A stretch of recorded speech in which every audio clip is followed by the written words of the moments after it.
Assalamualaikum warahmatullahi wabarakatuh. Perkenalkan, nama saya Zifar Simansa Munazir. Di sini saya akan memaparkan tugas PKS Manajemen Infrastruktur Hijau tentang reflective writing, yang dimana 5 topik ini sebelumnya sudah dipresentasikan oleh rekan-rekan di kelas ini.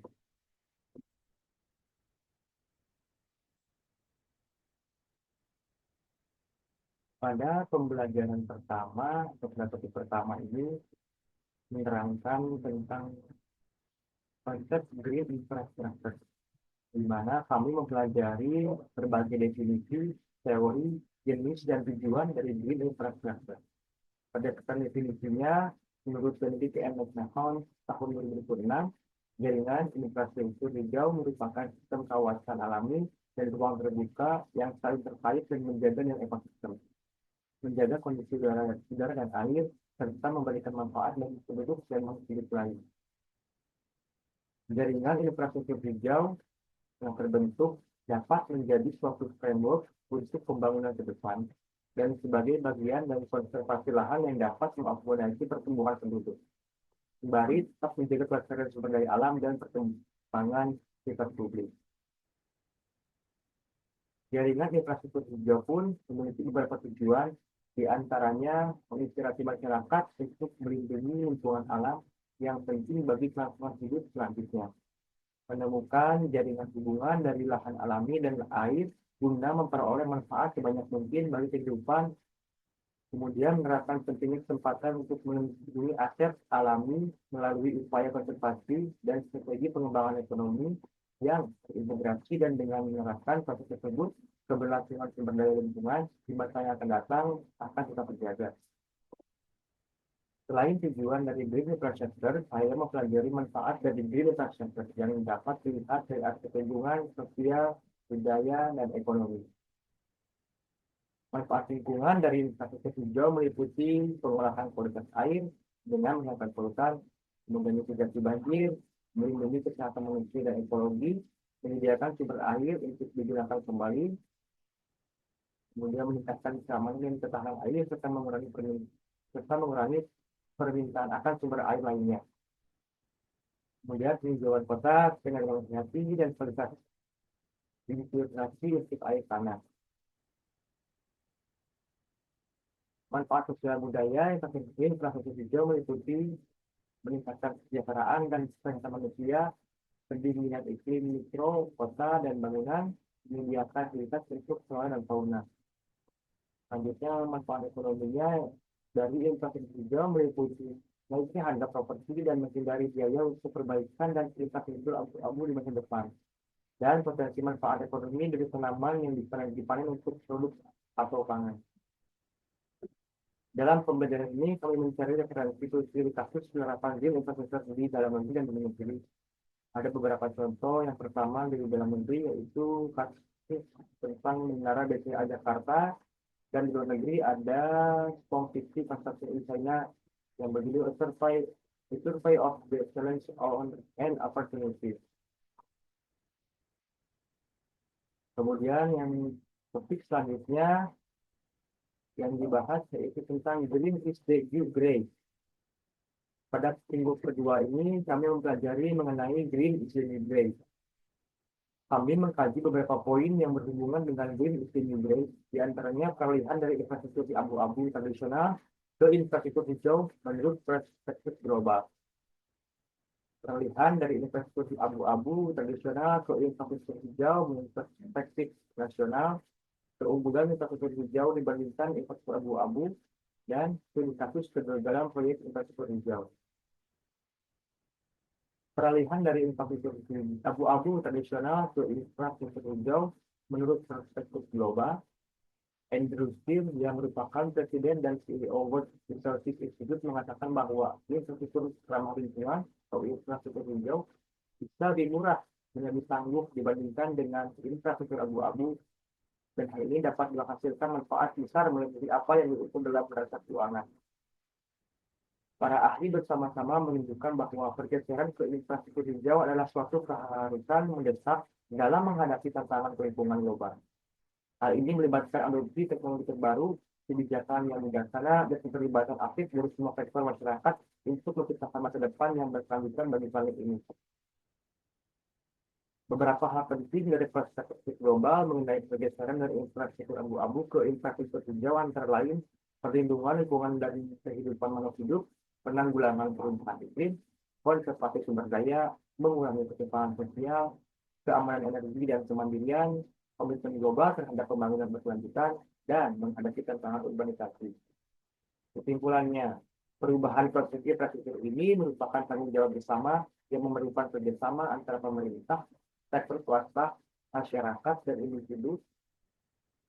Melalui penerapan infrastruktur hijau ini, kita dapat menciptakan masa depan yang lebih baik dan berkelanjutan untuk generasi yang akan datang.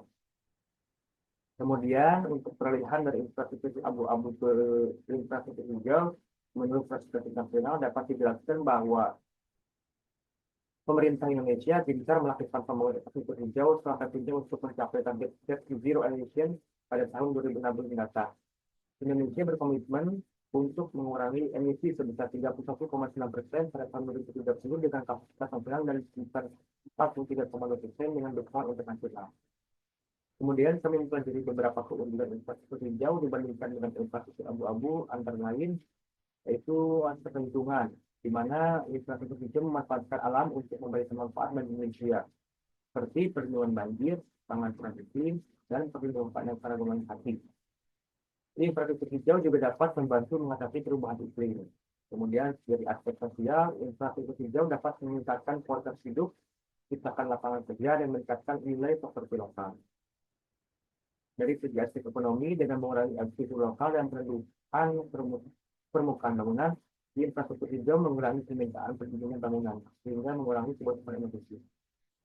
Dalam pembelajaran kali ini, kami mencoba untuk mengkaji studi kasus kegagalan proyek infrastruktur hijau dan bagi yaitu pembangunan kota mandiri Jakarta, sedangkan studi kasus di luar negeri yaitu di negara India, yaitu Chennai. Selanjutnya, pada topik ketiga, kami mempelajari definisi Sustainable Development Goals and Green Infrastructure. Konsep serta tinjauan general di seluruh dunia dan di Indonesia, implementasi Green Infrastructure dan mewujudkan SDGs, dan studi kasus dengan meneliti paper SDGs, merupakan singkatan dari Sustainable Development Goals yang dalam bahasa Indonesia adalah tujuan pembangunan berkelanjutan.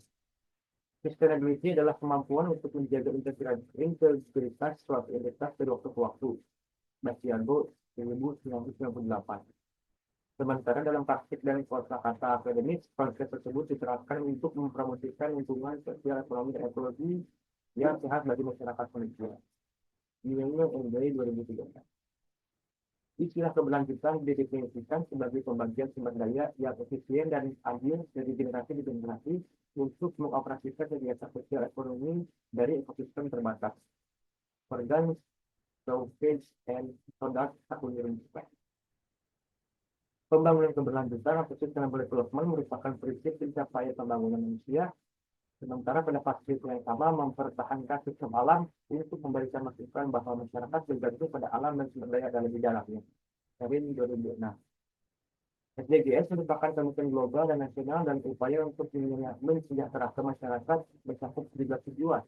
Yang pertama, tanpa kemiskinan, kemudian tanpa kelaparan, kehidupan sehat dan sejahtera, pendidikan berkualitas, kesetaraan gender, air bersih dan sanitasi layak, energi bersih dan terjangkau, pekerjaan layak dan pertumbuhan ekonomi, industri, inovasi dan infrastruktur, kemudian berkurangnya kesenjangan, kota dan permukiman yang berkelanjutan, konsumsi dan produksi yang bertanggung jawab, kemudian penanganan perubahan iklim, ekosistem lautan, pendaratan, perdamaian, stabilitas kelembagaan dan yang tangguh, dan terakhir kemitraan untuk mencapai tujuan. Tinjauan general penerapan SDGs di seluruh dunia dan di Indonesia dapat dilihat dalam 3 aspek, yaitu aspek ekonomi, sosial, dan kesejahteraan.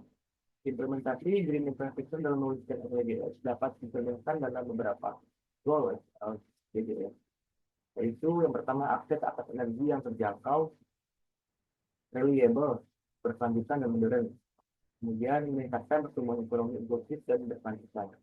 Lapangan kerja yang produktif dan layak, membangun infrastruktur industrialisasi yang inklusif dan berkelanjutan, serta mendukung inovasi.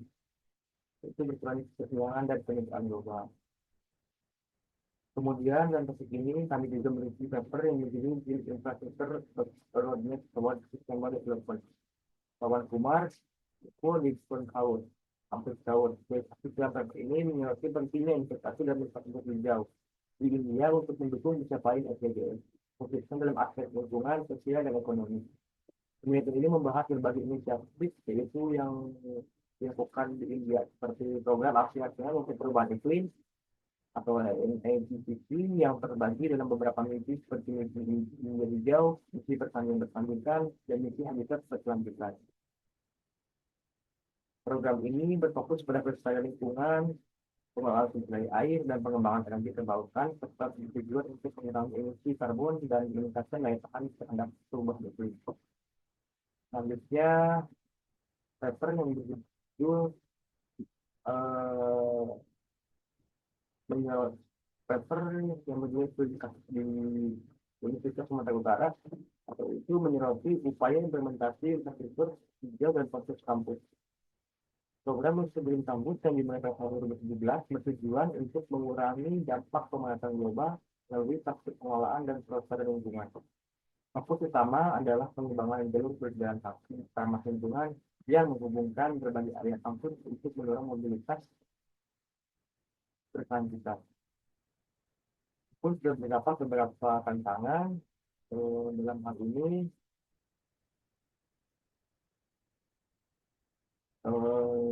yang mana aspek keamanan, kenyamanan, dan spesifik perbaikan yang dibutuhkan dapat secara signifikan meningkatkan kualitas infrastruktur hijau. Kombinasi utama meliputi peningkatan sertifikat antar area kampus, perbaikan fasilitas pendukung, dan integrasi dalam elemen estetika desain.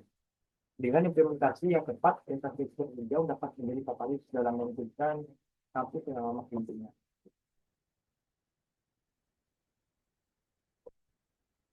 Pada topik yang keempat, membahas tentang bagaimana hidrologi dan pengelolaan air dalam infrastruktur hijau. Pemahaman yang lebih baik tentang hidrologi dan pengelolaan air dalam konteks infrastruktur hijau sangat penting, mengingat pentingnya tingkatkan ketahanan kota terhadap perubahan iklim dan pengelolaan air yang berkelanjutan. Pengelolaan air perkotaan menghadapi tantangan yang signifikan karena urbanisasi yang meningkat dan perubahan iklim. Peningkatan air terbangun yang mengurangi permukaan alami penyerap air dikombinasikan dengan peningkatan frekuensi dan intensitas curah hujan ekstrim telah menyebabkan peningkatan risiko banjir dan penurunan kualitas air di banyak kota di seluruh dunia. Stephen Golding 2014. Seringkali metode konvensional untuk mengelola air hujan yang bergantung pada sistem drainase infrastruktur tidak dapat menangani masalah ini secara efisien dan berkelanjutan. Dalam situasi seperti ini, infrastruktur juga menggabungkan proses alami ke dalam lingkungan buatan untuk mengelola air hujan, meningkatkan kualitas air dan memberikan banyak manfaat tambahan bagi ekosistem. Benedict et al. 2006. Dirancang untuk meniru siklus hidrologi alami dalam lingkungan perkotaan. Konsep ini mencakup berbagai praktik dan teknologi seperti irigasi, biosfer, green book, dan permeable pavement.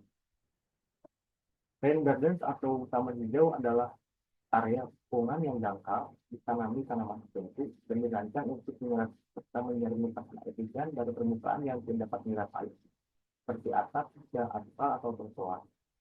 Kemudian swale adalah saluran dangkal yang dengan panjang ditanami tumbuhan dan berfungsi untuk memperlambat serta menyerap limpahan air hujan. Swale seringkali digunakan untuk menghilangkan air ke area serasapan atau drain air yang lebih aman dan membantu mengurangi kecepatan aliran air serta menurunkan resiko erosi. Dan bioswale adalah saluran sebuah saluran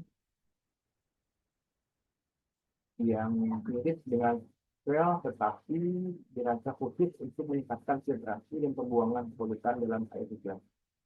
Biasanya lebih dalam dan dilengkapi dengan lapisan filter seperti pasir dan filter untuk meningkatkan kemampuan penyimpanan terutama dari air. Beberapa manfaat yang didapatkan dari sumber teknologi dan pengolahan dalam penentuan hijau antara lain menjaga kuantitas dan kualitas air tanah, mengurangi risiko banjir dan genangan, pengelolaan nutrien dan polutan, kemudian mengurangi beban infrastruktur irigasi kota, dan konservasi terhadap keamanan kreatif. Dengan demikian, penerapan infrastruktur hijau dalam pengolahan air tidak hanya mengatasi masalah kualitas air, tetapi juga memberikan manfaat kualitas air yang signifikan, menjadikannya komponen kunci dalam strategi adaptasi iklim di lingkungan perkotaan. Studi kasus yang telah dibahas yaitu di dalam minggu negeri yang pertama tentang pengendalian banjir rob di Kota Semarang yang menunjukkan bahwa penerapan infrastruktur hijau berhasil dilaksanakan. Kemudian yang kedua yang berada di luar negeri itu studi kasus Cina yang menunjukkan program 30 kota PONS untuk mengurangi genangan air, memanfaatkan air hujan, mengendalikan aliran air, meningkatkan lingkungan air perkotaan. Konsep kota spons menekankan konservasi restoratif dan rehabilitasi ekosistem, menciptakan kota yang tangguh dan mampu mempertahankan hidrologi alami. Penelitian ini mengevaluasi efektivitas manajemen air hujan perkotaan dengan menggunakan indeks kota spons dengan berdasarkan tinggi literatur. Hasilnya menunjukkan keberhasilan signifikan kota spons dalam penanganan air hujan, menghilangkan polutan dan meredakan efek pulau panas perkotaan. Nah, yang terakhir pada topik kelima,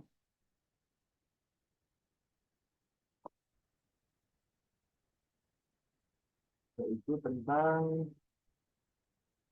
penerapan green infrastructure dalam sektor-sektor krusial. Antara lain dalam sektor pertanian yang berkelanjutan dan bahan terhadap perubahan iklim. Merancang kota yang mampu beradaptasi terhadap perubahan iklim dan jalan pengelolaan hutan yang berkelanjutan. Barton, Green, dan Lewis 2023 menekankan pentingnya green infrastructure dalam perencanaan kota yang berkelanjutan, yang tidak hanya berfokus pada penampungan fisik, tetapi juga pada kelanjutan ekologi, serta masyarakat dan vitalitas komunitas. Penerapan green infrastructure mencakup penggunaan ruang terbuka hijau untuk meningkatkan kualitas hidup warga kota, mengurangi dampak negatif lingkungan, serta menciptakan kota yang lebih ramah lingkungan dan bersih. Menurut Mel, tahun 2010, dalam artikelnya yang berjudul Green Infrastructure, Konsep, Perception, and Use in Social Planning, green infrastructure memiliki berbagai fungsi penting yang mendukung keberlanjutan dan kualitas hidup di lingkungan perkotaan. Beberapa fungsi utamanya adalah untuk pengelolaan air hujan dan limpasan atau storm water management, pengurangan efek urban heat island, peningkatan kualitas udara, pengurangan erosi, dan pengisian kembali air tanah. Menambah nilai estetika dan keindahan kota, meningkatkan keberagaman hayati, dan peningkatan kesehatan masyarakat. Fungsi ini sangatlah berguna bagi kelanjutan hidup lingkungan karena dalam penerapannya infrastruktur hijau menjaga, memelihara, serta memberi solusi terhadap beberapa masalah lingkungan seperti erosi tanah, jatuh rumah kaca, mineral polutan air, dan lain sebagainya. Menurut Boston Water and Sewer Commission 2013, green infrastructure dapat diterapkan di berbagai zona dengan tujuan untuk mengelola air hujan, memperbaiki kualitas lingkungan, dan mendukung keberlangsungan ekosistem. Verifikasi dalam sektor pertanian yang berkelanjutan dan tahan terhadap perubahan itu mengambil jurnal berjudul teknologi pengelolaan lahan rawa untuk tanaman pangan dan hortikultura dalam konteks adaptasi terhadap perubahan iklim. Produktivitas pertanian di lahan rawa masih rendah karena masalah seperti fluktuasi genangan air, kesuburan tanah yang rendah, serta rendahnya intensitas tanaman. Optimalisasi lahan rawa untuk pertanian memerlukan teknologi inovatif yang adaptif terhadap perubahan iklim dan ramah lingkungan seperti pengelolaan air dengan tak atau sistem tata air satu arah dan tambak konservasi yang dilengkapi stop flow. Kemudian realisasi dalam rancangan kota yang mampu beradaptasi terhadap perubahan iklim, membahas jurnal yang berjudul dampak perubahan iklim lahan terhadap suhu permukaan di perkotaan Temanggung menuju realisasi program infrastruktur hijau. Salah satu fenomena yang muncul akibat urbanisasi pedesaan adalah surface urban heat island atau studi yang mengacu pada perbedaan suhu antara kawasan pedesaan dan pedesaan akibat perubahan penggunaan lahan. Hasil analisis menunjukkan bahwa lahan terbangun meningkat signifikan meningkat 20% atau 98,2 hektar dari 2013 ke 2020. Sementara lahan terbuka naik 6,9% atau 25,9 hektar. Sebaliknya, vegetasi Kalimantan rendah dan tinggi mengalami penurunan sebesar 36,8% atau 253 hektar. Sebagian besar akibat konservasi lahan menjadi lahan terbangun dan terbuka. Kenaikan lahan terbangun dan terbuka ini berkontribusi terhadap fenomena surface urban heat island. Dia meningkatkan suhu permukaan dan menurunkan thermal comfort level atmosfer, serta memperburuk polusi udara yang berdampak negatif terhadap kenyamanan untuk pengadaan perkotaan. Terakhir, studi kasus dalam pengelolaan hutan yang berkelanjutan membahas pengolahan agroforestry pada blok pemanfaatan KPH Banten Kabupaten Halmahera Selatan. Agroforestry adalah sistem pengolahan lahan yang menggabungkan tanaman kehutanan, pertanian dan ternak dalam satu unit lahan dengan tujuan meningkatkan keragaman produksi yang berkelanjutan. Dan ini memberikan manfaat ekonomi, sosial, dan ekologi bagi penggunaan lahan. Sampai 2016, menjelang 2008. Penelitian menunjukkan bahwa agroforestry dapat meningkatkan pendapatan masyarakat hingga 99,39% sampai 2017 berdasarkan analisis market IPAS dan EVAS. Pengelolaan agroforestry di blok pemanfaatan KPH Banten berada pada posisi kuadran 1 0,4 dan 0,25 yang menunjukkan situasi sangat menguntungkan bagi usaha agroforestry. Sisi ini mencerminkan kekuatan dan peluang baik dari faktor internal maupun eksternal yang dapat dimanfaatkan oleh kelompok tani.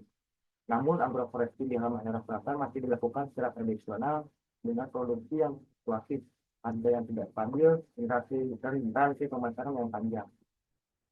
Oleh karena itu, diperlukan intervensi pemerintah untuk mengoptimalkan kekuatan internal melalui peluasan dan pendampingan berkelanjutan, serta memanfaatkan peluang eksternal seperti akses pasar di wilayah pertambangan untuk meningkatkan keberlanjutan dan daya saing usaha agroforestry.